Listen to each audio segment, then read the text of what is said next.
마이크로소프트 솔루션 아키텍트 김병수입니다. 만나뵙게 돼서 반갑습니다. 지금 세션은 애저 마이그레이션을 왜 했을까요? 를 주제로 실제 두 고객의 사례를 AKS 마이그레이션 사례를 통해서 마이그레이션의 A부터 Z까지를 빠르게 훑어보는 세션이 되겠습니다. 오늘 60분 동안 이제 왜 옮겼는지, 어떻게 옮겼는지, 그리고 실제 사례에서 어떤 것들을 얻었고 앞으로 어떤 걸 할 것인지에 대한 흐름으로 이제 소개를 드리도록 할 텐데요. 실제로 고객 사례 두 분은 이제 인핸스부터 이제 설명을 드릴 거고요. 다음으로 퓨리오사 AI. 공교롭게도 두 고객사 모두 이제 쿠버네티스 서비스를 사용 중이셨고 성공적으로 애저 쿠버네티스 서비스로 이제 마이그레이션을 수행하신 사례입니다. 세션을 시작하기에 앞서서 스피커 소개를 먼저 좀 간단하게 드리려고 하는데요. 먼저 인핸스에서는 데이터 엔지니어 박우용님께서 와주셔서 이제 발표를 해주실 거고요. 다음으로 퓨리오사 AI에서는 시니어 소프트웨어 엔지니어이신 이제 이병찬님께서 발표를 진행해 주도록 하시겠습니다. 먼저 애저 마이그레이션을 왜 해야 하고 어떻게 접근하면 좋은지 이제 큰 그림을 좀 압축해서 설명드리도록 할 텐데요. 이 내용을 염두에 두시고 고객 사례들을 이제 같이 살펴보시면 이 프레임워크가 어떤 식으로 연결고리가 되는지 좀 쉽게 알아보실 수 있을 겁니다. 먼저 왜 애저인가입니다. 실제로 마이그레이션이라는 거를 겪어보신 분도 계시고 겪어보지 않으신 분들도 계시는데 여러 가지 이유로 마이그레이션이 실제로 일어납니다. 비즈니스 이유일 수도 있고요. 아니면 기술적인 이유로, 그러니까 특정 프로바이더에서만 제공하는 기술적인 기능들을 이용하기 위해서 마이그레이션을 하는 결정을 하실 수도 있고요. 또는 비용 문제 때문에 하실 수도 있습니다. 그 중에 그런 마이그레이션 대상으로 왜 애저인가? 크게 4가지로 정리해봤습니다. 그러니까 마이크로소프트는 클라우드 서비스뿐만 아니라 굉장히 폭넓은 생태계를 파트너들을 갖고 있고 또 솔루션들을 갖고 있습니다. 이런 마이크로소프트와의 전략적 협업이라는 것이 이제 한 축이 될 것이고요. 그다음에 엔터프라이즈 고객들을 대상으로 수십 년 동안 비즈니스를 하다 보니 마이크로소프트의 솔루션들은 기본적으로 엔터프라이즈 그레이드의 내장형 보안들을 탑재하고 있습니다. 그런 내장형 보안의 이점들을 이제 누릴 수 있기 위해서 마이그레이션을 결정하시는 경우들이 있습니다. 마지막으로 세 번째로 클라우드 자체가 가지고 있는 이런 운영 효율성, 그다음 탄력성, 그리고 이제 운영에 있어서의 회복력 같은 것들의 이점을 누리시기 위해서 마이그레이션을 특히 온프레미스에서 클라우드로 애저 서비스로 마이그레이션들을 많이 결정하시는 편이고요. 마지막으로 마이그레이션 자체가 고통스러우면 사실 마이그레이션을 결정하기 저하되겠죠. 그럼 마이그레이션의 용이성 그리고 비용이 갑자기 증가한다면 마이그레이션 할 수 있는 동인이 줄어들 겁니다. 그런 실제로 비용을 최적화하기 위한 이 2가지 목적을 달성하기 위한 여러 도구와 솔루션들을 제공하고 있습니다. 이러한 이유들로 마이그레이션들을 결정하시고 진행을 하시게 됩니다. 그럼 마이그레이션을 보통 어떻게 하느냐? 크게 3가지 단계로 진행이 되게 됩니다. 제일 먼저는 실제로 진단하고 계획하는 디스커버리 단계가 있을 거고요. 그래서 이제 보통 애저 마이그레이션한 도구를 가지고 어떤 인벤토리들이 이제 마이그레이션 대상인지를 탐색하고 의존성들이 어떤 것들이 있고 사이징은 어떤 걸 하면 좋은지 비용 같은 것들을 추정하기 위한 도구들을 이제 제공을 하고 있고 인프라 레벨에서의 이제 실제 어떤 식으로 1대1 마이그레이션이 되면 가장 바람직하겠지만 그렇지 않은 경우에 인프라 레벨에서 어떤 조정이 필요한지 이런 것들을 고려하면서 실제로 마이그레이션을 수행하게 됩니다. 마지막으로 이제 데이터하고 데이터베이스 같은 경우도 이제 마이그레이션을 하게 되는데 이런 경우에 이제 RPO, RTO 같은 것들을 따져서 실제로 데이터들을 그러니까 운영 중인 워크로드를 실제로 마이그레이션을 하는 경우잖아요. 그래서 데이터 중단을 최소화하면서 마이그레이션 하기 위해서 어떤 것들이 필요한지 그리고 스토리지 같은 것들을 어떻게 옮겨야 하는지에 대해서 다양한 도구들과 솔루션들을 제공을 하고 있습니다.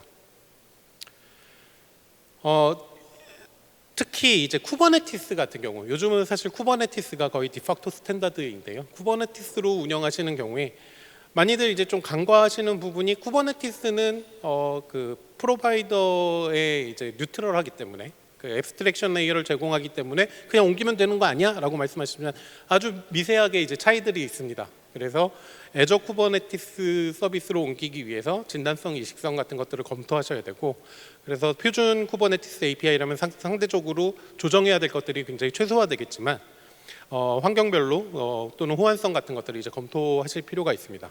그다음 시큐리티 아이디 같은 것들 이제 어떻게 옮길지, 그 IBAC 같은 권한 관련들, 보안 관련 설정들 같은 것들의 충돌이 일어나진 않을지, 이런 것들을 이제 검토하고 옮기셔야 되고, 네트워크 같은 경우도 모델을 이제 어떤 식으로 구성해야 되는지, 이런 것들을 좀 살펴보셔야 될 필요가 있습니다. 그다음에 이제 운영 중간에 데이터 전환이 일어나는 거기 때문에 이런 상태 저장 워크로드 같은 경우에는 스토리지 클래스 검증, 스냅샷 복구 그 리허설 해봐야 되고, 실제로 중단 시점을, 중단 기간을 최소화하기 위해서 블루 그린 컷오버라든지 노드 풀 분리해서 이제 그 트래픽 같은 것들의 처리에 문제가 없는 것들, 뭐 이제 오토 스케일링 같은 걸 설정해서 실제로 트래픽이 점진적으로 넘어갈 때 문제 없이 넘어갈 수 있도록 하는 구성 같은 것들을 이제 고려하셔야 합니다. 실제로 엔드 투 엔드 전이를 보게 되면 이제 단계별로 진행이 되게 되는데요. 실제로 이제 그 분석하고 이제 계획하는 단계부터 플랫폼 준비하고 실제 마이그레이션하고 모더나이즈하는 관계, 이제 보통 여기서 실제 그 컷오버가 일어나게 되죠. 컷오프하고 실제 데이터 그 트래픽을 점진적으로 이제 그 새로 마이그레이션 된 쪽으로 옮기는 형태로 되게 되는 거고요. 마지막으로 실제 운영하면서 이제 비용까지 최적화하는 단계들을 이제 거치게 됩니다.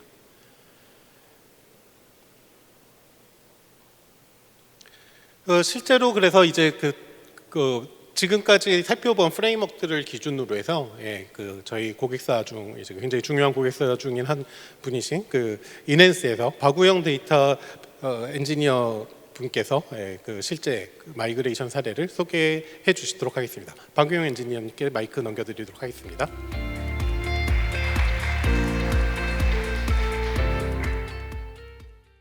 안녕하세요. 저는 이넨스의 데이터 인프라 엔지니어 박우용이라고 합니다. 네, 만나서 반갑습니다.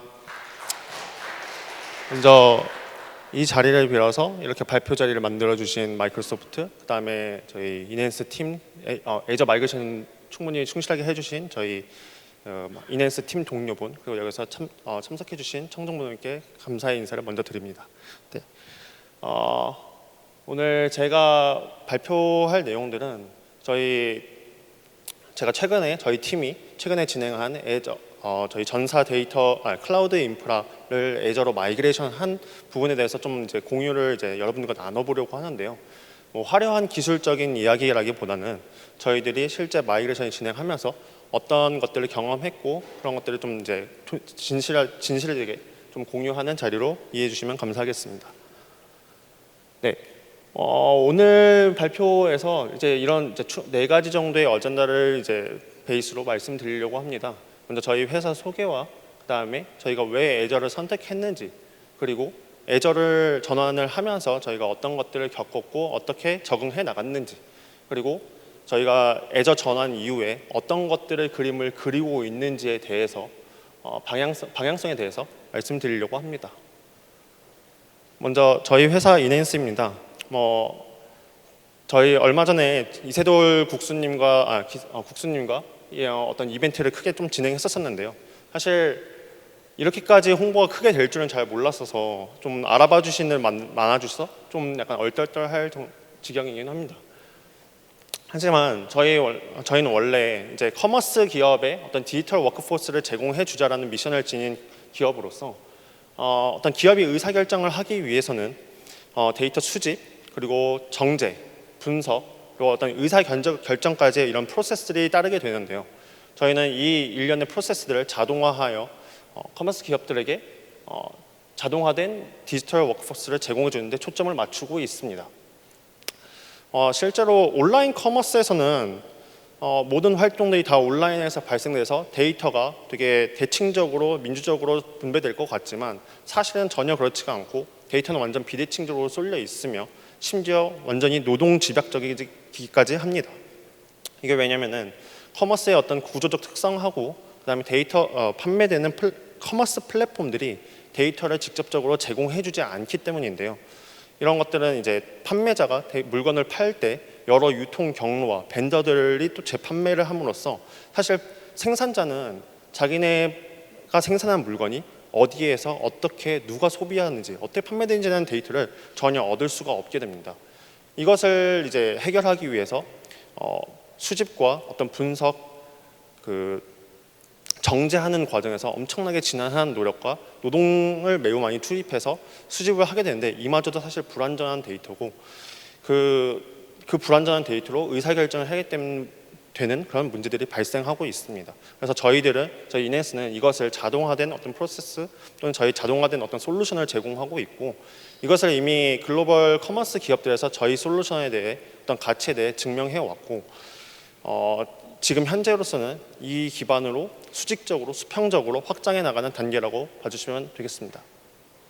그래서 저희가 왜 애저로 가게 됐느냐? 일단 대답으로는 이렇습니다. 저희는 이제 사업 모델이 주로 B2B입니다. B2B에서 그 고객의 대상은 주로 엔터프라이즈고요. 엔터프라이즈들은 대체로 마이크로소프트 생태계에 굉장히 익숙한 조직입니다. 엑셀, 파워포인트, MS 오피스를 사용하지 않는 엔터프라이즈를 상상하기란 매우 어렵겠죠.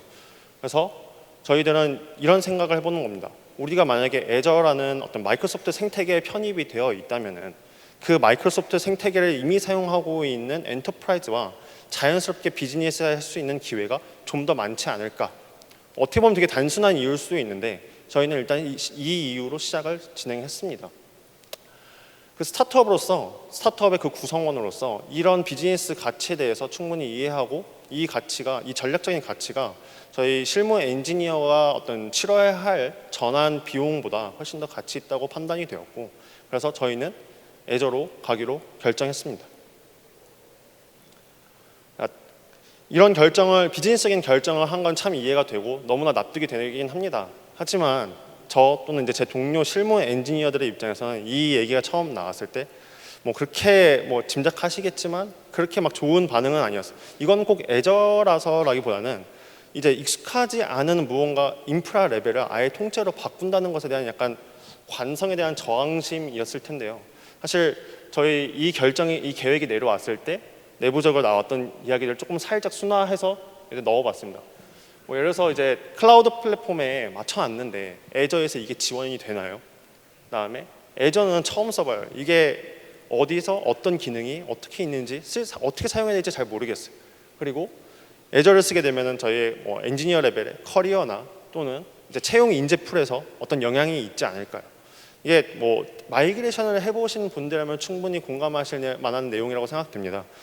아무래도 새로운 인프라 레벨 환경으로 이제 가다 보면은 당연히 이런 불안들은 이제 어느 정도 동반되기 마련이니까요. 그래서 저희의 경우 일단 이 고민은 뒤로 하고 애저로 마이그레이션을 일단 시작했습니다. 사실 어떤 애저로 넘어감으로써 얻을 수 있는 비즈니스적인 가치는 실존을 하는 거고 이런 고민과 걱정, 불안 등은 사실 접해보지 않으면은 사실 실존하지 않는 것이나 마찬가지이니까 일단은 해보자 이런 식으로 진행이 됐고 그래서 저희 이야기들은 이제 부딪혀가면서 어떤 식으로 적응해 나가고 어떻게 마이그레이션을 진행했는지에 대해서 설명드리도록 하겠습니다. 계략적으로 저희가 애저로 마이그레이션을 진행하면서 저희가 구성해 놓은 아키텍처입니다. 사실 너무 복잡하게 보이실 수 있는데 여기서 핵심은 그거예요. 서브스크립션들을 보시면은 서브스크립션들이 네트워크, 그다음에 인핸스 프로드, 그다음에 크롤링, 인핸스 데브 이런 식으로 용도에 맞게 서브스크립션이 분류가 되어 있는 걸 보실 수가 있는데 사실 여기서 보셔야 할 거는 이 서브스크립션만 보시면 됩니다. 이게 서브스크립션 나중에 한 번 더 얘기를 하겠지만 이게 굉장히 중요한 키포인트가 되거든요. 그러니까 애저로 이전하기 전의 상황에서 간략하게 말씀을 드리면은 이제 아무래도 소규모 스타트업으로 시작해서 이제 급격하게 성장하면서 성장했다 보니 아무래도 저희의 기존 환경에서는 뭐 단일 계정 또는 여러 개의 계정 내에 개발 환경과 그다음에 프로덕션 환경의 자원들이 혼재되어 있었고 여기 이러다 보니 처음에는 사실 이게 빠르죠. 굉장히 뭐 누구나 빠르게 올릴 수 있고 그다음에 프로비저닝 한 다음에 뭐 테스트가 끝나면 내리면 되고 그래서 되게 간편하게 사용했는데 이게 점점 조직이 커지고 그다음에 사람이 많아지고 그다음에 사용되는 자원의 리소스의 양이 점점 많아지고 기하급수적으로 커지게 되면서 사실 이제 트래킹하기 어려운 저희의 이제 부채가 되어버렸습니다. 뭐 다행스럽게도 담당자가 있고 그다음에 뭐 남겨진 히스토리가 있는 문서가 뭐 발견이 되면 다행인데 사실 뭐 문서밖에 존재하지 않기도 하고 또 최악의 경우에는 담당자도 문서도 없는 경우가 비일비재한 거죠. 그래서 이 리소스들을 하나하나 추적하고 파악하는 것조차 되게 엄청난 공수가 들었고 그러다 보니 되게 저희한테 약간 짐처럼 어떻게 이거를 해야 하나 하지만 또 이걸 맡아서 할 조직과 그다음에 점점 차일피일 미뤄지는 어떤 그런 의사결정들 그런 것들이 있었습니다. 근데 이제 이런 애저로의 어떤 마이그레이션이 확장되면서 이때가 약간 기회다라고 싶었던 거죠. 저희 판단으로서는 그래 뭐 기존에 사용하던 거는 그렇게 썼지만 이 애저로 마이그레이션 할 때도 그렇게 넘길 수는 없다. 그래서 애저로 넘어갈 때 우리가 사용하는 자원에 대해서 이제 어떤 게 사용이 되고 있는 거고 어떤 게 진짜 필요한 거고 어떤 걸 버릴 건지 이런 것들에 대한 판단이 좀 공론화되기 시작했고요. 그래서 저희는 이렇게 서브스크립션 단위로 우리가 사용하는 이관해야 될 대상들에 대해서 용도별로 분류해서 묶어 놓게 되었습니다. 그리고 저희가 처음에 했던 어떤 그 고민들이 있었죠. 뭐 마이그레이션 가능한지, 그다음에 익숙하지 않아요. 그리고 뭐 커리어나 채용 과정에서 어떤 인력 풀에서 어떤 악영향이 있지 않을까요? 뭐 이런 것들이 있었는데 뭐 마이그레이션 답하자면 네 가능합니다. 뭐 메이저 서비스인 만큼 메이저 서비스 클라우드 프로바이더가 제공해주는 거의 대부분의 서비스를 다 제공해주고 있어요.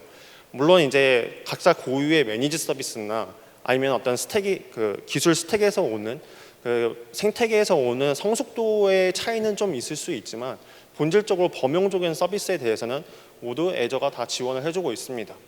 그래서 특히나 저희는 쿠버네티스 환경을 쓰고 있었기 때문에 뭐 다른 클라우드 서비스 프로바이더에서도 제공해주는 쿠버네티스 환경과 동일하게 애저에서는 AKS라는 어떤 매니지 쿠버네티스 환경을 제공해주고 있었고요.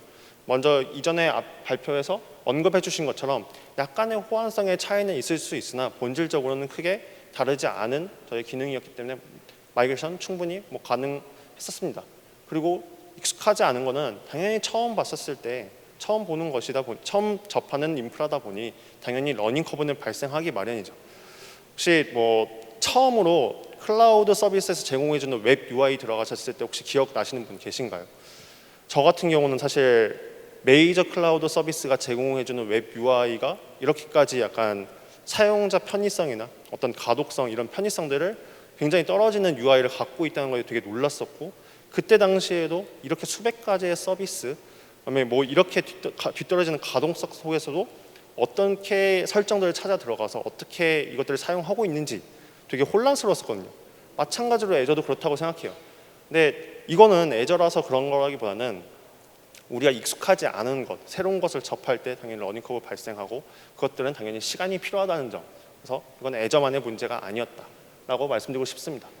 그리고 어떤 커리어라든지 그다음에 어떤 인력 채용 풀에서의 어떤 악영향이 있지 않을까라는 걱정들에 대해서는 뭐 기술 엔지니어들은 또 얘기하겠지만 사실 뭐 프로그래밍 언어라든지 프레임워크는 사실 문제를 해결하기 위한 도구인 것뿐이지 그것이 어떤 문제 자체가 문제를 해결할 수 있는 역량이 있다. 뭐 이 정도까지는 뭐 있을 수도 있지만 대체로 그것까지는 아니라고 보고 있습니다. 뭐 마찬가지로 클라우드도 마찬가지고요. 이게 사실 문제 해결 역량이 더 중요한 거지 어떤 도구를 뭐 물론 개발자 본인들에게 더 어떤 자기의 신념이라든지 자기가 익숙한 스택을 사용하는 것에 대해서 선호도가 있을 수는 있으나 근본적으로 어떤 환경을 쓴다고 해서 이 문제 해결 역량 자체는 크게 달라지지 않다는 거 그게 일단 저희의 대답이었습니다. 그런데요 사용하다 애저로 마이그레이션 진행하다 보니 정말로 의외의 발견이 하나 있었는데 그게 바로 코스트 매니지먼트였습니다. 그 아까 전에 제가 처음에 저희 아키텍처에서 서브스크립션 구조가 중요하다 키포인트라고 말씀을 드렸잖아요. 바로 이 코스트 매니지먼트에서 이 서브스크립션이 엄청난 힘을 발휘하기 시작합니다. 세분화된 비용 가시성을 일단 제공해 주고요. 서브스크립션 레벨로 그리고 그 하위의 리소스 그룹별로 모든 리소스에 대해서 비용 추적이 가능합니다. 그리고 그래서 어떤 비용 누락이 발생하지 않은 구조다 보니 우리가 기존 어떤 클라우드 서비스에서 비용 누락을 막기 위해서 얼만큼의 비용을 썼는지 알기 위해서 엄청난 노력을 들였던 것에 비해 훨씬 손쉽게 접근할 수가 있는 것이죠. 그리고 AKS에서는 네이티브로 비용을 분석해주는 부분이 있습니다. 뭐 다른 쿠버 환경에서도 쿠브 코스트나 또는 쿠브 코스트의 오픈 소스인 오픈 코스트를 통해서 비용 분석도 충분히 가능하지만 애저 같은 경우는 AKS 내부적으로 자체적으로 오픈 코스트가 내재되어 있는 그런 네이티브 비용 분석을 제공해 줍니다. 그래서 네임스페이스별로 쿠버네티스 환경에서 얼마나 많은 자원을 사용하고 있고 그것들을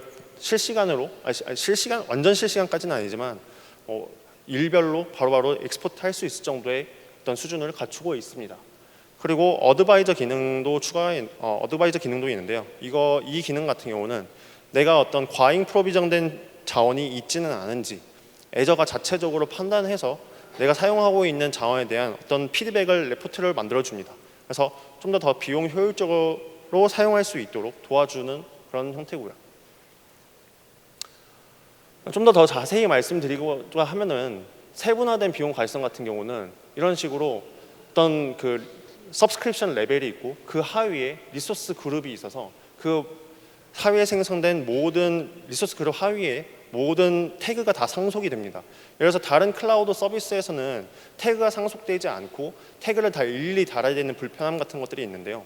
일례로 여기 데브옵스 엔지니어 한 분이 이런 비용 가시성을 만들기 위해서 모든 그 태그 컨벤션을 만들고 그것을 조직에 배포하고 조직 구성원들 또는 뭐 신규 입사자분들한테 이 컨벤션을 설명하고 그리고 그걸 일일이 체크하면서 태그가 달렸는지 안 달렸는지 검사하고 다시 또 안 달렸으면 뭐 어떤 이런 커뮤니케이션 비용들이 계속 지속적으로 발생하는 문제들이 있었는데 이제 코스트 매니지먼트에서 제공해주는 부분들에서는 이것들이 한 달도 일주일도 안 돼서 바로 이제 비용이 리소스 그룹별로 어떻게 사용되고 있는지 추적이 가능했던 거죠. 그래서 리소스 그룹 단위로 자동 비용 분리가 되기 때문에 어떤 정교한 단위의 비용 가시성이 데브옵스 또는 이제 인프라 엔지니어에게 확보가 되는 부분들이 있습니다. 그리고 심지어 이것이 무료 API로 제공되고 있기 때문에 별도의 비용이 들지 않는다는 것도 굉장히 매력적인 포인트였고요. 그리고 아까 전에 말씀드렸던 AKS 네이티브 비용 분석, 뭐 이거 저희 거는 아니긴 한데 어떤 그 애저 내부 서비스에서 따왔는데요. 이것처럼 네임스페이스별로 어떤 자원이 네임스페이스가 어떻게 사용되고 있는지 뜨고 그 네임스페이스에서 어떤 파드가 어떤 공통된 클러스터 내부에서 얼만큼의 자원을 할당받아서 얼만큼의 비용이 청구가 되고 있는지를 바로 확인할 수가 있습니다.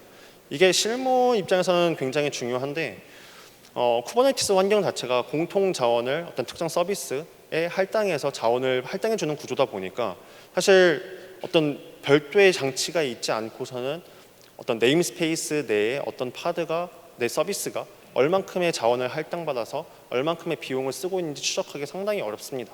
그리고 한데 AKS 같은 경우는 이것을 네이티브하게 보여주고 있으니 어느 정도 그 데브옵스 또는 인프라 엔지니어의 공수가 좀 더 덜는 부분이 있죠.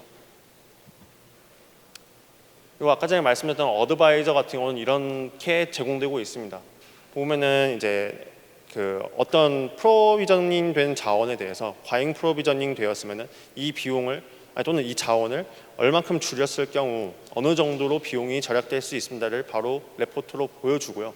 이것에 대한 우선순위도 보여줘서 그러면 데브옵스나 이제 인프라 엔지니어들의 공수를 줄여주는 그리고 또는 놓칠 수 있는 부분에 대해서 비용 효율화에 대한 부분을 충분히 가시성 있게 보여준다고 합니다. 그래서 뭐 예상 절감액을 보여준다라든지 비용이나 보안적으로 어느 정도의 안정성을 가질 수 있는 것인지에 대해서 자체적으로 리포트를 해주는 기능입니다. 지금까지 저희가 애저 마이그레이션을 통해서 저희가 어떤 것들을 부딪혔고 어떤 것들을 해왔으며 그다음에 어떤 것을 이제 발견했는지에 대한 부분들을 말씀을 드렸는데요. 그리고 이런 것들을 이제 조직 서브스크립션 레벨로 저희가 그 자원들이 정리가 되고 정교화되고 이제 비용 가시성까지 확보한 상태에서 저희가 이제 이 애저라는 인프라에서 어떻게 그림을 그리고 있는지 또 어떤 방향을 꿈꾸고 있는지에 대해서 말씀드려보겠습니다. 자, 서브스크립션 레벨로 어떤 자원들이 얼만큼의 비용이 청구가 되고 있는 이런 비용 가시성이 확보가 되었으니 이제 체계적인 좀 핀옵스를 구축해 보고자 합니다. 그 기존에는 어떤 자원이 얼만큼의 비용을 쓰고 있는지 정확히 태깅이 되고 있지 않고 태그가 누락되어 있다 보니 사실상 그 얘기할 수 핀옵스라는 단어를 쓸 수 있을 정도의 어떤 저희가 오퍼레이션을 제공해주지를 못했어요. 근데 이제 자원이 다 정리가 되고 그 서브스크립션 내에 어떤 조직이 얼만큼의 자원을 리소스를 사용하고 있는지에 대한 가이성이 확보가 되었으니 팀 프로젝트별로 얼만큼의 비용을 쓰고 있고 그러면은 이 서비스에서 우리의 단가는 얼마인지가 이제 추적을 할 수가 있게 계산을 할 수가 있게 되는 거죠. 그 전까지는 좀 더 러프하게 했다면은 좀 더 정교하게 해볼 수 있는 구석이 생긴 겁니다. 그래서 이게 곧 저희 어떻게 영향을 끼칠 수, 비즈니스적으로 어떻게 영향을 끼칠 수 있냐? 저희는 기본적으로 사업 모델이 B2B인데 이 B2B에서 저희가 내부 운영 효율성을 확보함으로써 어떤 단가를 내릴 수가 있다고 하면은 그 자체로 이미 마진을 어느 정도 확보할 수 있는 것이고 이것은 곧 저희의 비즈니스적인 어떤 이점을 어드밴티지를 만들어 주는 셈이 되는 거죠. 그래서 어떤 하나의 엔지니어로서 그다음에 엔지니어 그룹으로서 회사의 비즈니스 성과에 기여할 수 있는 부분이 들로 인해서 생길 수가 있다고 볼 수 있겠습니다. 그리고 매우 중요하지만 항상 어느 정도 우선순위에서 살짝 내려놓게 되는 부분이 바로 보안인데요. 매우 중요하지만 사실 계속 빠르게 성장하고 빠르게 그냥 손쉽게 사용하다 보니 사실 보안 자체는 어느 정도 저희가 좀 내려놓고 있던 부분들이 좀 있었습니다. 보안이라고 하면 어디서부터 어디까지 보안 레이어를 적용할 것인가 그리고 어느 정도의 어느 자원에는 어떤 레벨의 보안을 적용할 것인가를 이제 파악을 해야 되는데 이러려면 먼저 내 리소스에 대한 정리와 어떤 파악이 먼저 끝나야겠죠. 근데 이전에는 기존 저희 클라우드 서비스 사용할 때는 이제 그런 자원들에 대한 정리가 되어 있지 않았다 보니 사실 보안 어디서부터 어디까지 어떤 보안 레이어를 적용할 것인가에 대한 그런 이제 좀 정리되지 않은 부분들이 있었는데 지금 이제 서브스크립션 레벨로 리소스 그룹별로 어떤 저희의 자원들이 어떻게 사용되고 있고 이런 효율적인 부분들을 좀 챙기다 보니 이제 보안이라는 것을 좀 더 수월하게 적용할 수 있는 상태가 되었다고 할 수 있을 것 같습니다. 그래서 보시면은 그 플랫폼 레벨이라든지 아니면 서비스 레벨 실질적으로 저희 고객 데이터라든지 어떤 실제 서비스가 제공되기 위해서 사용되는 부분 이런 부분에 대해서는 보안을 적용하고 그다음에 꼭 보안이 필요하지 않다라는 의미는 아니지만 사실 좀 더 보안 레벨이 낮은 레벨로 적용돼야 할 부분들은 이제 POC 레벨이라든지 좀 더 빠르게 배포하거나 테스트해볼 부분에서는 이제 좀 더 낮은 레벨의 보안을 적용하는 이런 식의 이야기를 좀 더 담론을 펼쳐볼 수가 있게 된 거죠. 그래서 이제 지금까지 이야기를 좀 정리하자면은 이런 식의 이야기들이 좀 나올 수 있을 텐데요. 한마디로 좀 정의하자면은 애저 마이그레이션에 대해서 한마디로 정리하자면은 걱정했던 것보다 생각보다 괜찮았고 또 예상보다 더 좋았던 것들도 있었다 정도로 요약이 될 것 같습니다. 이게 사실 여러모로 이제 환경 인프라라는 걸 마이그레이션 하기 이전에는 할 때는 여러모로 이제 불안이라든지 이게 익숙해져 있는 환경에서 벗어날 때 발생하는 그 미지의 세계에서 오는 막연한 불안감 이런 것들이 굉장히 컸었는데요. 실제로 접해 보니 이거는 충분히 해결할 수 있는 문제였고 어떤 저희들이 정리하지 못했고 남겨놨던 부분들, 그러니까 자원 정리라든지 어떤 이런 그 보안 레벨이라든지 이런 것들에 대해서 좀 더 고려해 볼 수 있는 그런 사례들이 그런 시간이 되었던 것 같습니다.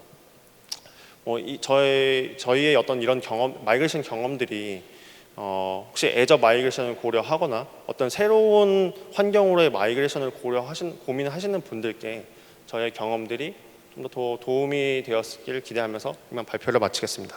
네, 감사합니다.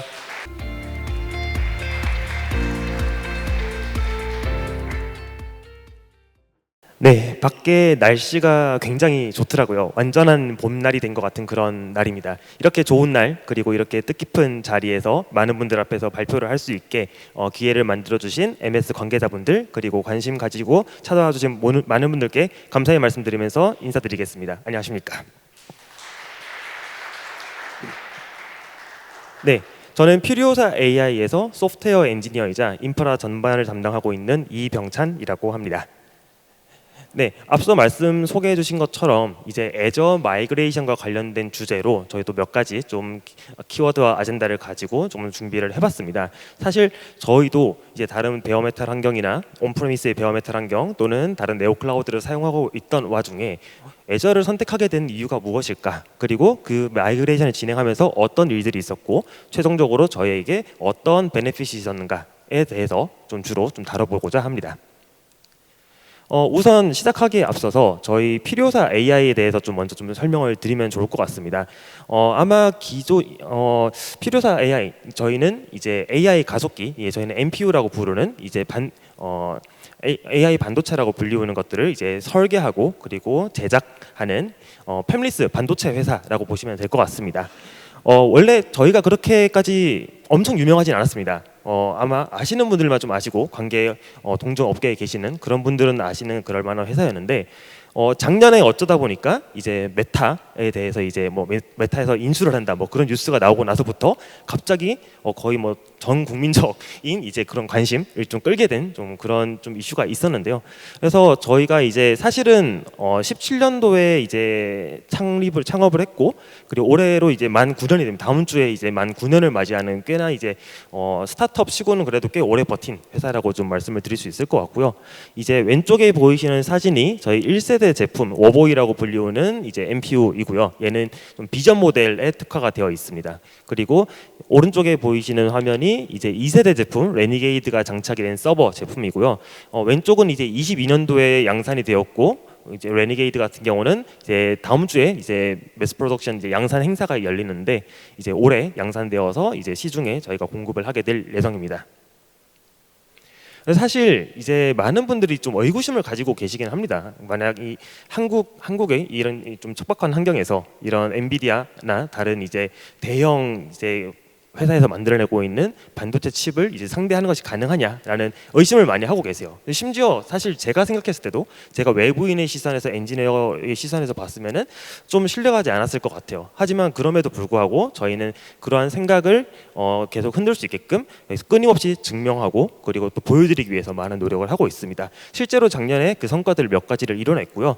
일단 LGAI와 협업을 통해서 X1 모델을 서빙할 수 있는 어플라이언스 서버들을 저희가 함께 LG와 지금 진행을 하고 있고 오른쪽에 보시는 것들은 아마 AI에 관심이 많으신 분들이라면 아실 것 같은데 작년 10월 달에 오픈 AI에서 서울 오피스에 이제 개소식을 열었습니다. 그때 저희가 공식적으로 파트너로 초청을 받아서 오픈 AI 챗 GPT의 오픈 소스 모델인 GPT OSS 120빌리언 모델을 이제 레니게이드 카드 2장을 가지고 데모를 하는 장면을 이제 저희가 실제로 저 행사에서 진행을 했었습니다. 이렇게 저희는 이제 끊임없이 이러한 도전과 그리고 이제 인정받기 위한 여러 가지 여정들을 계속 해나가고 있습니다.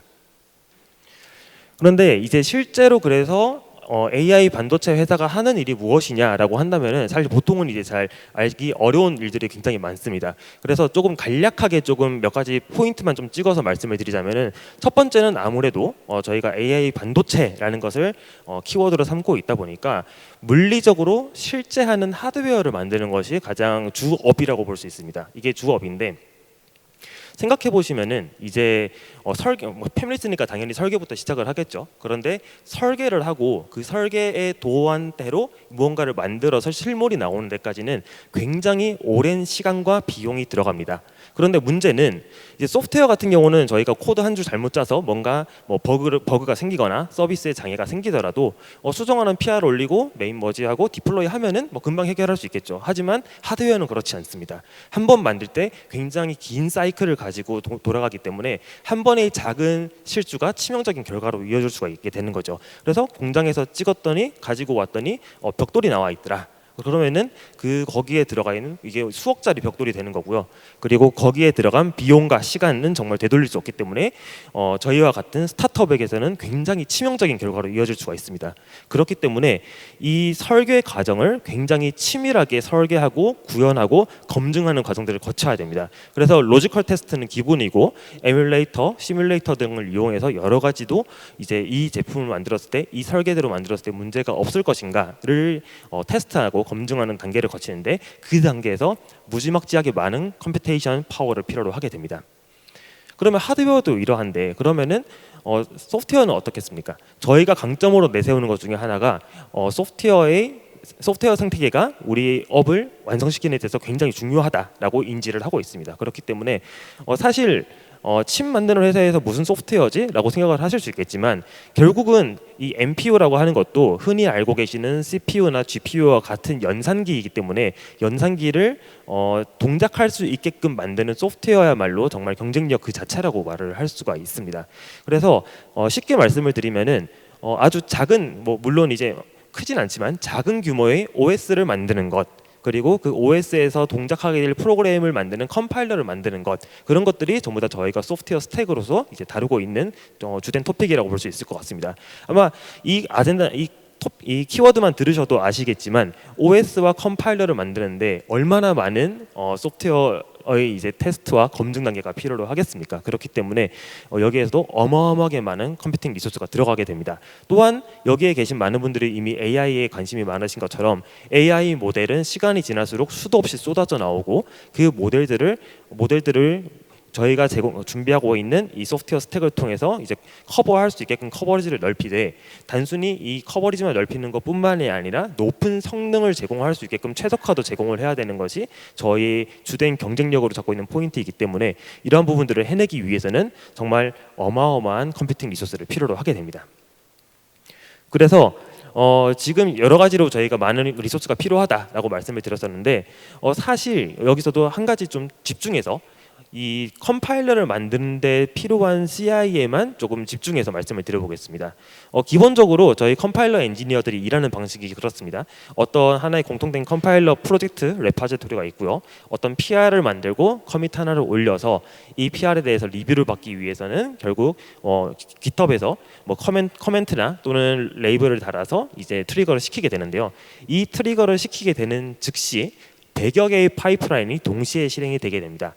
이 파이프라인들은 작게는 몇몇 가지 이제 오퍼레이터 단위의 유닛 테스트 그리고 모델 단위의 E2E 테스트, 인테그레이션 테스트 같은 것들이 돌게 되는데 이 100여 개의 파이프라인이 정말 이제 컴퓨팅에 굉장히 이제 인텐시브하기 때문에 많은 코어를 요구를 하게 됩니다. 많은 코어를 많이 부여를 하면 할수록 작업을 더 빨리 끝낼 수도 있겠죠. 그렇기 때문에 기본적으로 이제 파이프라인 하나가 이제 코어를 30개씩만 이제 할당을 한다고 하더라도 이미 3,000개의 코어를 필요로 하게 됩니다. 그래서 이런 것들이 굉장히 심지어 이것도 이제 PR 하나이기 때문에 엔지니어 한 명이 하나의 PR에 대해서 요구를 해도 이 정도가 필요한데 만약에 10명의 엔지니어가 동시에 이런 작업을 수행을 하게 된다. 그러면은 벌써 3만 개 코어가 필요하게 되는 거죠. 그런데 예전부터 저희가 이제 가지고 있던 환경이 이제 베어메탈 환경이 있었습니다. 온프레미스로 구축하고 있는 이제 CPU를 이제 주로 커버하고 있는 서버들이 있는데 약 한 5,000에서 6,000 코어 정도를 커버를 할 수 있습니다. 그런데 이 환경만으로는 사실 커버할 수가 없는 스케일이거죠. 왜냐하면은 이건 이미 엔지니어들이 산에서 자기 개발하는 용도 리모트 워크스페이스로 사용하고 있는 공간들인데 이것만 해도 이제 나눠주기에도 빠듯한 환경인데 CI에서 최소 3,000 코어부터 요구를 하고 있다면은 이걸 어떻게 CI 환경으로서는 도저히 활용할 수가 없을 굉장히 이제 좀 작은 규모의 컴퓨팅 리소스가 되는 거죠. 심지어 짐작하시다시피 온프레미스이기 때문에 애시당초 스케일러블하지가 않습니다. 뭔가 내가 더 컴퓨팅 리소스가 필요해요라고 한다면은 서버를 뚝딱 어디서 사와서 이제 스케일링을 할 수 있는 건 아니니까요. 그렇기 때문에 애시당초 이 환경은 우리가 CI로서 활용하기에는 적합하지 않다라고 그렇게 좀 판단을 내렸었습니다. 그러면 사실 현실적인 대안은 사실 답은 뻔합니다. 클라우드 써야지. 클라우드로 해서 IaaS로 우리가 머신을 조금 빌려서 쓰는 방식으로 접근을 해야겠다라고 이제 초기에 저희가 사용을 해 왔었습니다. 그래서 일단은 비용적인 건 모르겠고 우리는 생산성이 먼저야. 그래서 일단 좀 비싸긴 하더라도 온디맨드로 VM을 받아서 한번 일단 CI를 구축을 해보자라고 해서 이제 실행을 한번 해봤습니다. 네, 잘 되죠. 잘 되고 문제 없이 스케일링도 됩니다. 그런데 앞서 말씀드렸던 것처럼 결국은 비용이 부담입니다. 왜냐하면 아까 말씀드렸던 것처럼 저희가 정말 수천 코어, 많게는 수만 코어까지를 커버하는 컴퓨팅 리소스가 이제 요구가 되어야 되는데 그걸 감당할 수 있을 만큼 많은 양의 VM을 온디맨드로 만들기에는 사실 비용을 무시할 수는 없습니다. 그렇기 때문에 이 비용을 조금 줄일 수 있게끔 저희는 그러면 스팟 인스턴스를 쓰자. 스팟을 써서 물론 이제 스팟은 언제든지 에빅트가 될 수 있기 때문에 조금 안정성은 떨어질 수 있겠지만 실패한 파이프라인만 따로 리런하면 되니까 이제 그런 것들을 이제 다 시스템적으로 녹여놓되 일단 기본적으로 이제 비용을 좀 줄여보자라는 관점으로 이제 온디맨드 대신 스팟 인스턴스로 전체를 확대를 해봤습니다. 그런데 사실 스팟 인스턴스 자체도 한계가 있습니다. 뭐냐면 저희가 원하는 양의 어떤 노드풀이 있으면은 그 스케일하는 한계가 있다는 것이죠. 여기서 한계가 이제 저희가 요청한 양의 이제 쿼터를 이제 넘어서지 못할 때도 있고 또는 그 CSP에서 제공하는 그 해당 노드풀에 해당하는 스펙의 머신을 정말 물리적으로 더 이상 늘리지 못하는 단계가 될 수도 있죠. 그래서 그런 것들을 조금 해결할 수 있게끔 저희는 그러면 노드풀을 늘리자. 노드풀을 다양하게 추가해서 더 많은 자원이 스케일될 수 있게끔 이제 좀 조치를 해보자. 결국은 예전에는 이제 스팟을 기본적으로 작은 양의 이제 노드풀로 했을 때에 대비 더 많은 양의 노드풀로서 더 많이 스케일링 될 수 있게끔 구성을 해보자라는 관점으로 또 적용을 해봤습니다. 그러자 스케일이 커질수록 많이 생성되는 건 좋은데 그만큼 많은 양의 노드가 생성될수록 에빅트 당할 확률도 높아지게 되는 거죠. 사실 확률은 그대로라고 할지라도 에빅트 되는 노드 개수 자체는 늘어날 수밖에 없는 구조이다 보니까 여전히 좀 불안정함을 이제 좀 감당할 수가 없는 그런 좀 상황이 있었습니다. 그래서 그러면은 결국은 좀 중요한 파이프라인들은 온디맨드로 돌리자. 그럼 이제 다시 한 바퀴 돌아오게 되는 거죠. 결국은 또 비용 문제에 부딪히게 됩니다. 그런데 마침 24년도, 25년도 작년까지 해서 이제 필요사 AI와 이제 마이크로소프트가 이제 파트너십을 체결하고 같이 좀 작업하던 몇 가지 프로젝트들이 있었습니다. 그 중에 하나가 이제 애저 마켓플레이스에 저희 레니게이드로 구동이 되는 API 엔드포인트를 제공하는 그런 상품을 이제 마켓플레이스를 통해서 이제 출시하는 것들이 좀 있었는데요.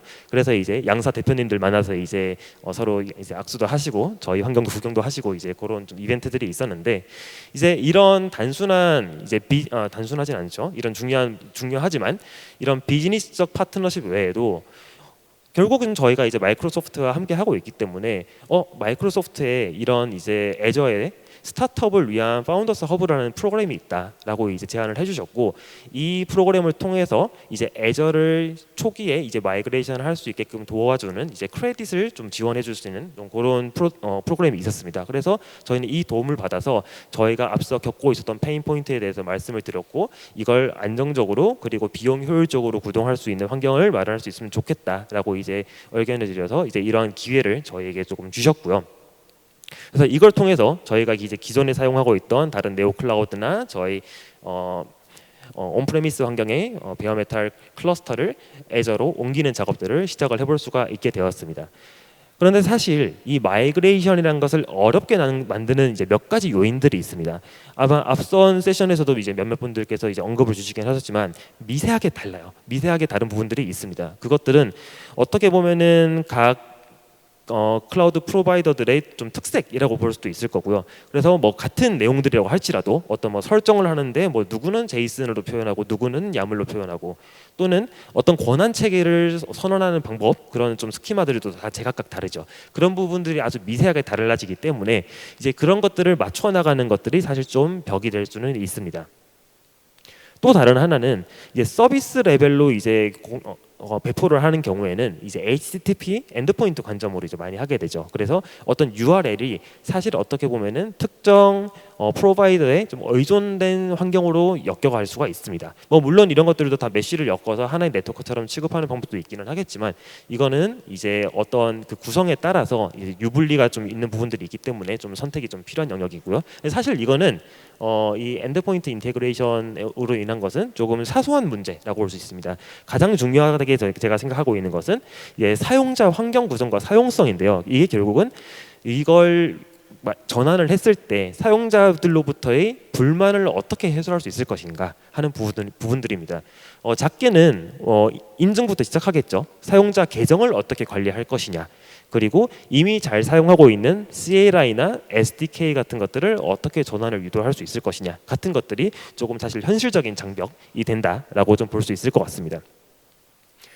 그래서 저희는 좀 스텝 바이 스텝으로 한 걸음 한 걸음씩 순차적으로 이제 마이그레이션을 진행을 해보기로 했고요. 저희 퓨리오사 AI의 모든 인프라스트럭처는 클라우드 네이티브하게 구성을 하고 있습니다. 그렇기 때문에 어떤 환경이든지 일단 쿠버네티스 클러스터를 올리는 것으로 시작을 하고 있습니다. 그런데 마침 이제 당연하게도 애저에서도 매니지드 쿠버네티스 서비스인 AKS를 제공을 하고 있고 이 AKS에서 클러스터를 만드는 몇 가지 방법들을 이제 제시를 해주고 있습니다. 첫 번째 보이시는 것이 이제 애저 포털을 이용을 해서 이제 UI를 통해서 클러스터를 만드는 방법이 있고요. 그리고 두 번째로 애저 CLI를 이용해서 AKS 클러스터를 구성하는 방법들이 있습니다. 근데 이제 여기서 저희가 선택한 방법은 이제 클러스터 API를 이용을 해서 이제 쿠버네티스 리소스처럼 클러스터를 취급하는 이 방법론이 있습니다. 그래서 다행스럽게도 이 클러스터 API는 이제 여러 이제 클라우드 프로바이더들에 대해서 이제 인터페이스를 프로바이더라는 형태로 이제 제공을 해주고 있고, 그리고 뭐 베어메탈에 있는 온프레미스의 클러스터를 구축하는데도 API를 제공을 해주고 있는데 애저에서도 캡지라고 부르는 이제 클러스터 API 프로바이더 애저를 이제 제공을 하고 있습니다. 그래서 이 도구를 이용을 하면은 사실 이 배포하고자 하는 클러스터가 어떤 클라우드 벤더 위에서 올라가더라도 비슷한 형식의 매니페스트만 작성을 해주면은 똑같이 클러스터가 배포가 가능한 그런 성격을 가지고 있습니다. 이걸 통해서 저희도 이제 인프라스트럭처 애저 코드로 이제 작성을 하고 있는데 사실 저희도 이제 베어메탈에 배포를 하든 다른 타사 클라우드에 배포를 하든 애저에 배포를 하든 다 같은 방식으로 이제 관리를 할 수 있게 되는 거죠. 이걸 통해서 저희가 인프라스트럭처 수준에서 매니지먼트하는 리소스를 조금이라도 좀 줄일 수 있게 되었다라고 저희는 그렇게 평가를 하고 있습니다. 그러면 이제 클러스터는 준비가 됐습니다. 사실 그 중간 과정에서 굉장히 많은 테크니컬한 이슈들이 있기는 하지만 앞선 클러스터 API를 통해서 클러스터가 준비가 되어 있고 그런 그 클러스터 위에서 CI/CD와 관련된 워크로드를 실행할 수 있는 몇몇 플랫폼들을 이제 설치를 해야 됩니다. 저희는 텍톤이라고 불리우는 CI/CD 플랫폼을 사용을 하고 있었고요. 텍톤도 마찬가지로 클라우드 네이티브한 마치 징킨스 같은 거라고 이제 생각을 하시면 될 것 같습니다. 그래서 CI/CD 플랫폼을 이제 실행을 하고 이 위에서 사용자들은 어차피 kubectl 또는 TKN이라고 불리는 텍톤의 CLI를 통해서 파이프라인의 워크로드를 트리거를 하고 있고 또는 다른 스크립트에서도 이런 커맨드를 통해서 실행을 하고 있었기 때문에 이 텍톤 파이프라인 스타트라는 똑같은 커맨드를 이용하되 마지막에 컨텍스트에서 이 새롭게 만들어진 애저의 클러스터를 지정만 해주면은 애저 클러스터에서 동일한 워크로드가 실행이 될 수 있게끔 구성을 할 수가 있었습니다. 그리고 최근에는 텍톤 대신 저희가 GitHub 액션 러너를 굉장히 적극적으로 활용을 하고 있습니다. 그래서 GitHub 액션 러너는 이제 GitHub에서 이제 CI/CD를 이제 직접적으로 제공을 해주고 있는 기능이라고 보시면 될 것 같은데요. 여기서 이제 셀프 호스티드 러너라고 해서 이제 각자의 환경에서 이제 GitHub 액션이 동작할 수 있게끔 제공해주는 플랫폼이라고 보시면 될 것 같습니다. 설치도 헬름으로 간단하게 할 수 있고 몇 가지 이제 설정들도 디테일하게 할 수 있어서 관심이 있으신 분들께서는 한번 찾아보시면 좋을 것 같고요. 이걸 설치를 하게 되면 되면은 지금 보시는 것처럼 저희가 일반적으로 GitHub 액션 러너에서 그 GitHub 액션 워크플로우를 작성을 하시게 되면은 runs on이라는 이제 옵션을 집어넣고 뭐 우분투 레이티스트 같은 걸 이제 어떤 러너에서 실행하게끔 할 것인지를 이제 지정하는 부분들이 있는데, 여기서 저희는 이제 저희가 직접 구축한 몇 가지 AKS 관련된 이제 저희 나름대로 SKU를 설정을 하고 이걸 러너에 지정을 해주면 저 AKS의 클러스터 위에서 워크로드가 GitHub과 인테그레이션 되어서 동작할 수 있게끔 그렇게 구성을 했습니다. 굉장히 유용하게 잘 사용을 하고 있고요. 네, 이제 그러면은 워크로드 실행할 수 있는 실행기에 해당하는 이제 CI/CD 플랫폼을 설치를 했으니 이제 스토리지와 관련된 부분들을 좀 셋업을 해줘야 됩니다. 아마 앞선 세션에서도 이 컨테이너 레지스트리에 대한 이야기가 잠깐 나왔었는데, 저희는 이 컨테이너 레지스트리의 캐싱 기능을 굉장히 적극적으로 사용을 하고 있습니다. 캐싱을 할 수 있는 대상들이 몇 가지가 기본적으로 제공이 되고 있는데요. 도커 허브도 있고, 그리고 GitHub 컨테이너 레지스트리, 그리고 뭐 ECR이나 뭐 GCR 같은 것들을 기본적으로 제공을 해주고 있습니다. 그래서 저희가 반복적으로 많이 사용하는 이미지를 저 공식 레파지토리에서 항상 받아올 필요는 없기 때문에 저희가 이제 애저에서 제공하는 컨테이너 레지스트리 위에서 복사본을 가지고 있다가 빠르게 로딩해서 이미지를 로딩하고 컨테이너를 실행할 수 있게끔 하는데 굉장히 잘 활용하고 있습니다. 그리고 PVC 용도, 그리고 오브젝트 스토리지 용도로도 스토리지 어카운트를 통해서 여러 가지들을 활용을 하고 있습니다. 아무래도 블록 스토리지 자체도 오브젝트 스토리지로서 굉장히 잘 활용을 하고 있고, 여기에 추가적으로 저희는 이제 컨테이너에 마운트를 해서 사용할 수 있게끔 PVC를 여러 가지 종류의 스토리지 클래스를 실험도 해보고 또 사용을 하고 있습니다. 그래서 목록을 보시면 아시겠지만 블록을 기반으로 한 스토리지 클래스도 뭐 퓨즈로 사용을 할 것인지 NFS로 사용을 할 것인지에 따라서 설정이 가능하고, 애저 파일을 사용을 할 것인지 또는 매니지드 같은 경우는 블록이라고 보시면 될 것 같습니다. 그래서 각각에서도 이제 뭐 프리미엄도 있고 또 스탠다드도 있고 이런 것들을 선택적으로 이제 사용을 해서 이제 각자 필요한 성능과 비용에 맞는 이제 스토리지 클래스를 선정해서 persistent 볼륨을 만들고 컨테이너에 마운트해서 사용을 하고 있는 그런 단계라고 보시면 될 것 같습니다. 그래서 이런 많은 기존의 작업들을 하고 나서 그 최종 결과를 살펴보니 아마 좀 관심이 있으신 좀 주제들이 좀 주제라고 좀 생각이 되긴 하는데, 그래도 최종적으로 코스트가 어떻게 변화가 되었는데를 사실 저희도 그렇게 크게 인지를 하지 못하고 있다가 이번 발표를 준비하면서 저도 좀 정확히 좀 통계를 좀 내보니까 굉장히 놀랄만한 그런 결과가 좀 나왔었습니다. 한 1년치 정도라고 이제 보시면 될 것 같고요. 저희가 작년 5월에 마이그레이션을 마쳐서 지난달 2월까지의 이제 결과를 가지고 왔고, 기존 왼쪽은 이제 다른 CSP를 통해서 사용하고 있던 것, 그리고 파란색이 이제 애저에서의 이제 비용이라고 보시면 될 것 같습니다. 그래서 에버리지를 기준으로 봤을 때 기존에 부과되었던 게 이제 만약에 1이었다라고 하면은 애저로 건너고 나서 0.35로 대폭 감소한 것을 볼 수 있고요. 맥시멈 기준, 먼슬리 기준으로 맥시멈 기준으로 1이었던 것들이 0.27까지 코스트가 다운된 것을 확인할 수가 있습니다. 사실은 공정한 비교는 아닙니다. 왜냐하면 앞서 말씀드렸던 것처럼 저희가 최종 다른 타사에서 사용하고 있던 케이스 같은 경우에는 온디맨드를 섞어서 사용을 할 수밖에 없었던 구조이기 때문에 그래서 비용이 약간 조금 더 튀어 있는 부분도 있습니다만, 사실 중요한 것은 애저를 사용할 때는 굳이 그런 트릭을 사용할 필요가 없었다. 그냥 스팟 인스턴스만 사용하고도 저희 무리 없이 운영을 할 수 있었다라는 것들이 이제 사실 제가 전달드리고자 하는 메시지의 핵심이라고 볼 수 있을 것 같습니다. 이번에는 파일 시스템 기준입니다. 파일 시스템은 뭐 블록도 있을 수 있고요. 그리고 스토리지 어카운트에서 관리하고 있는 여러 가지들인데 오히려 늘어났습니다.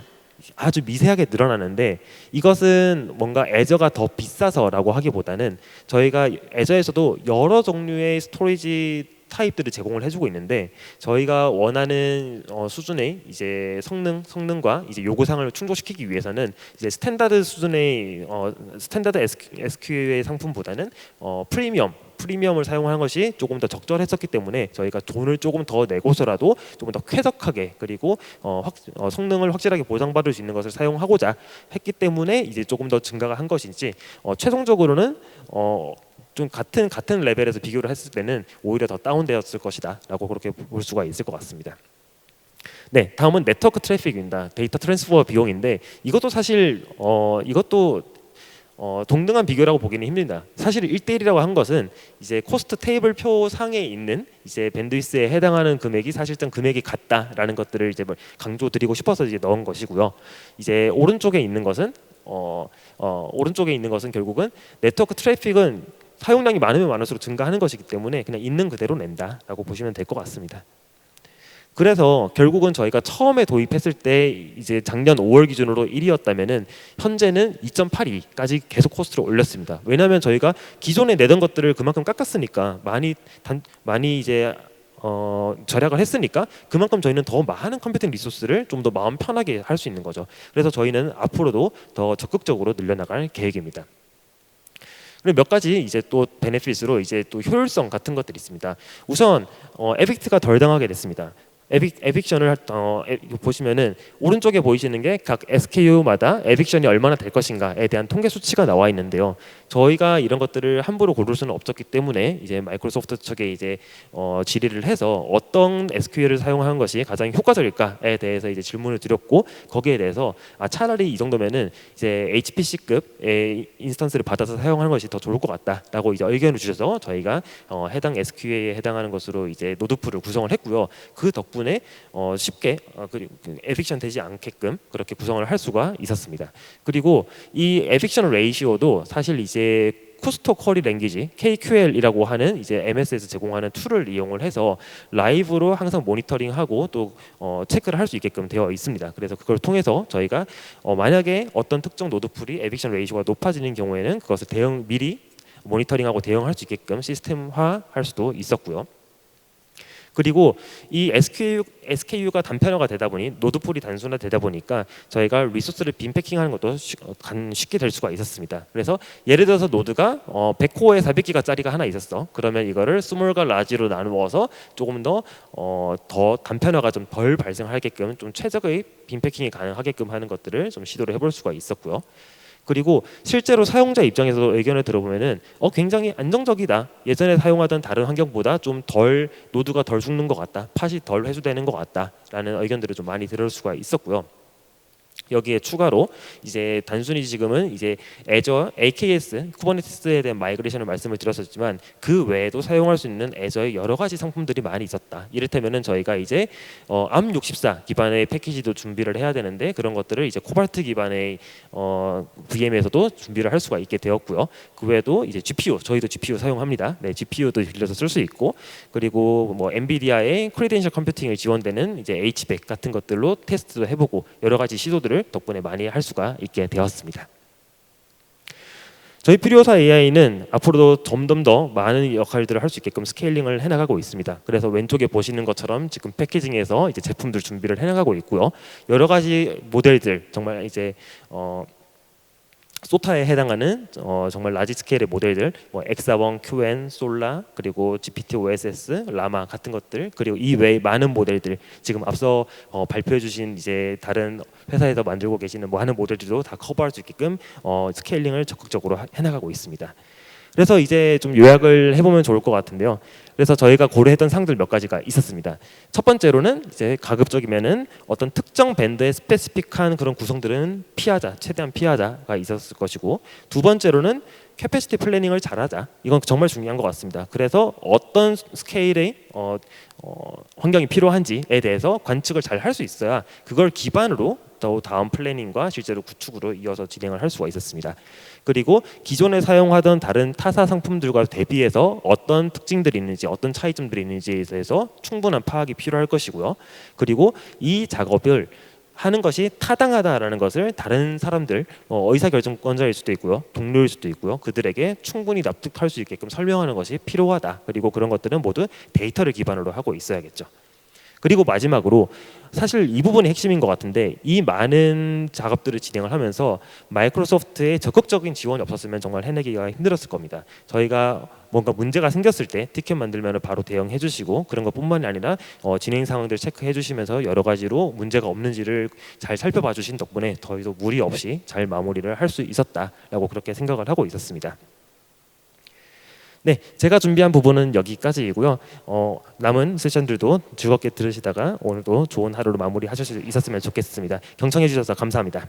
네, 잘 들으셨습니까? 예, 두 고객 사례분들 가지고 이제 두 고객 사례들을 통해서 실제 마이그레이션들에서 어떤 도전에 직면했고 어떻게 극복했고 어떤 그 효과를 보셨는지 이제 잘 설명을 해주셨는데요. 그래서 뭐 오늘 그 왜 애저로 옮겨야 되는지 그리고 어떻게 옮길 것인지 그리고 그 실제로 이넨스 같은 경우는 비용 추적이라든지 뭐 실제로 그걸 통해서 그 훨씬 더 가시성 있게 앞으로 피놉스를 적용해 보겠다라는 이제 그 마이그레이션 이후의 계획까지를 공유해 주셨고 퓨리오스 AI 같은 경우는 이제 그 실제로 AKS 마이그레이션 과정에서 다들 이제 스팟 인스턴스가 싼 건 알겠는데 이렇게 언제 뺏길지 모르는 거 불안해서 어떻게 쓰냐 뭐 이런 그 걱정들이 있는 게 사실인데 그런 스팟 인스턴스를 얼마나 이제 이런 에빅션 레이트를 낮게 유지하면서도 비용 효율적으로 쓸 수 있는지에 대한 굉장히 이제 드문 그 실제 활용 사례를 실제 상황에서의 활용 사례를 이렇게 공유해 주셨습니다. 다시 한번 소중한 경험과 인사이트 공유해 주신 두 연사분들께 박수 한번 부탁드리겠습니다.